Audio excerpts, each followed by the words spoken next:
পুরুষের ভালোবাসা যে আসলেই সত্যি তার প্রমাণ আজ পেলাম। আমাদের এখানে একটা কনস্ট্রাকশন সাইডে নারায়ণগঞ্জের একটা ভাই আসছে রাজমিস্ত্রির কাজ করতে। ভাইটার নাম সম্ভবত সাবিব। তো ভাইয়ের সাথে আমার কথা হইলো, আমি কি একটা কাজে যাচ্ছিলাম, তো আমাকে ডাকলো, ডেকে বললো ভাই কি এখানকার স্থানীয়? তা আমি বললাম জি। তা বলছে যে আমি নারায়ণগঞ্জ থেকে এসেছি, চলেন এক কাপ চা খাই। তো ভাবলাম যেহেতু চা খাইতে চাইছি ঠিক আছে।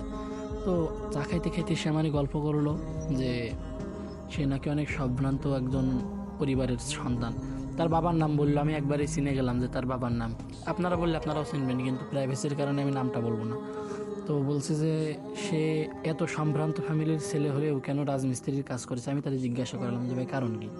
তো বলছে যে ভাই মূল কারণ হলো আমি একটা মেয়েকে ভালোবাসতাম।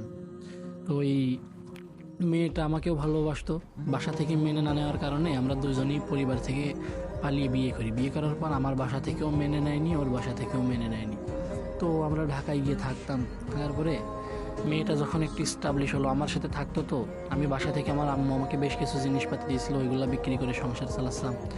গার্মেন্টসে কাজ করতাম আমি। তো মেয়ে যখন তার পকেটে হাত খরচ পেলো, তার কাছে কিছু টাকা ছিল, তার পকেট খরচটা হতো, তখন মানে আরেকটা ছেলের সাথে রিলেশন করে চলে যায়। তো আমি বললাম ভাই তাইলে এখন কি?